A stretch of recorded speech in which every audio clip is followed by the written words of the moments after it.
فوجی ترجمان کی پریس کانفرنس کے بعد وفاقی دارالحکومت اسلام آباد میں عمران خان کے مستقبل کے حوالے سے قیاس آرائیاں تیز ہو گئی ہیں اور اس خدشے کو مزید تقویت ملی ہے کہ فیض حمید کے بعد بانی پی ٹی آئی کا بھی کورٹ مارشل شروع ہونے والا ہے۔ فوجی ترجمان کی پریس کانفرنس میں اس سوال کا واضح جواب تو نہیں ملا کہ کیا فیض حمید کے بعد عمران خان پر بھی فوجی عدالت میں کیس چلایا جائے گا، لیکن اس بات کے واضح اشارے ملے کہ فیض حمید کے ساتھ مل کر جو بھی سویلین فوج میں بغاوت کی کوشش کر رہا تھا اسے بھی انجام تک پہنچایا جائے گا۔ جمعرات کو اپنی پریس کانفرنس کے دوران D G I S P R نے اس سوال کا براہ راست جواب دینے سے گریز کیا کہ کیا آرمی ایکٹ کے تحت ٹرائل کے لیے عمران خان کو فوجی حکام کے حوالے کیا جائے گا یا نہیں۔ انہوں نے اس امکان کی تصدیق کی نہ تردید، لیکن ان کے لب و لہجے سے صاف ظاہر تھا کہ عمران خان کا مستقبل بھی جنرل فیض حمید سے مختلف نہیں ہوگا۔ اب تو خود عمران خان کو بھی فوجی تحویل میں دیے جانے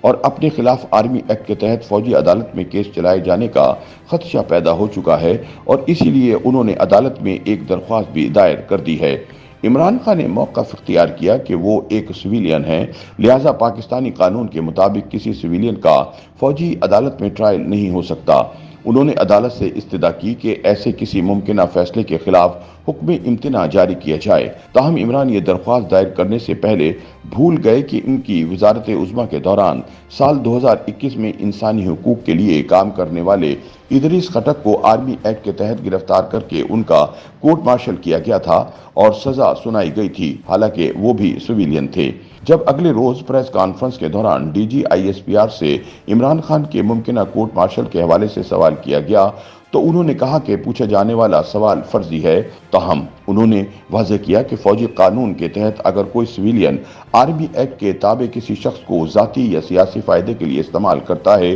اور اس بارے ثبوت بھی مل جاتا ہے تو پھر قانون اپنا راستہ اختیار کرتا ہے، اور اس معاملے میں بھی ایسا ہی ہوگا۔ اس کا مطلب یہ ہے کہ اگر فوجی حکام کو ثبوت ملتا ہے کہ عمران خان نے جنرل فیض حمید کو اپنے ذاتی یا سیاسی فائدے کے لیے استعمال کیا تو عمران کو ٹرائل کے لیے فوجی تحویل میں دیا جا سکتا ہے۔ تاہم D G I S P R نے عمران خان اور جنرل فیض کے درمیان کسی رابطے پر براہ راست تبصرہ نہیں کیا۔ ان کا کہنا تھا کہ فیض حمید کے خلاف کورٹ مارشل کی کارروائی جاری ہے، لہٰذا اس معاملے پر گفتگو کرنا مناسب نہیں۔ D G I S P R سے سابق army chief general Qamar Javed Bajwa کی جانب سے جنرل فیض کو D G I S I کے عہدے پر ترقی دینے کے حوالے سے پوچھا گیا کہ کیا یہ ایک درست فیصلہ تھا۔ اس کے جواب میں فوجی ترجمان نے جواباً سوال کیا کہ آئی ایس آئی کا براہ راست باس کون ہے؟ آپ نے اس وقت کے وزیر اعظم کے بارے میں بات کیوں نہیں کی؟ ان کا اشارہ سابق وزیر اعظم عمران خان کی جانب تھا۔ فوج کے سخت اور شفاف احتسابی نظام پر زور دیتے ہوئے